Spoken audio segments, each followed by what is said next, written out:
But Yeah. what's your number 5, OG? What you got? I'm gonna give you guys a little hint right now. Okay, here we go. Yeah, I'm gonna get one for show. For show. I'm getting that for show. SUPERBAD. SUPERBAD. Yeah. SUPERBAD was super good. I love that movie. I mean, I absolutely love SUPERBAD. So funny, man. And it's kind of a coming of age story too, in a weird way, right? Like not in a weird way, but it's more like in a vulgar kind of way, right? But it's like these kids in a good way though. In a good way, right? They're just trying to like, get laid or whatever, and they're freaking funny about it. When he's giving his friend shit about the lube. Oh yeah. And he's like, bro, these girls are like 18. They're ready to go. What the fuck are you doing with lube? It's like, it was so funny, dude. Everything about it was fantastic. It was such a good movie. And that movie is something like that would just go straight to like streaming today. Like it would just be like a Netflix movie or what have you.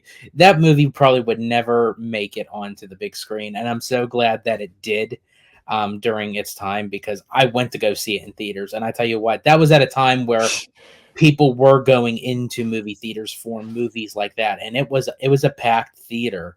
And I tell you what, like everybody was laughing in unison. Like it was like especially like during the party where McLovin had the redhead up in the bedroom, and she's like on top of him and she's sucking on his finger, and he goes, I got a boner. Yeah. Oh my god, bro. Dude, that's crazy. Do you guys ever see, not to go on a tangent too much, but did you guys ever see that movie Project X? Oh yeah.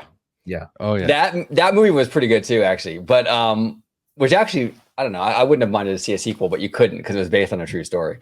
But that scene at the end, like when he almost got that chick in bed, right? Like that, man, she was a baddie too, right? He almost got her, but he didn't. And I was like, fuck, man, I got so frustrated for that guy, man.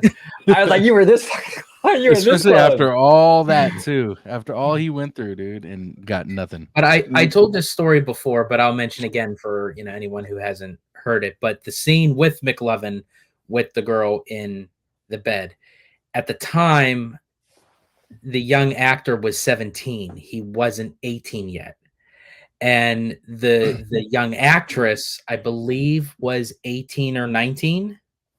Okay. And due to consent, his mom had to be on set during that scene, standing right there. And he said in an interview, it was so nerve-wracking to have your mother standing there on the sides watching you make out with this girl with her like half naked on top of me sucking on my finger. It's like jeez. I'm really surprised not hearing about that. I'm really surprised they hired him as the actor because he was underage, or at least put that in the script of him having to do that with someone who is of age. Yeah.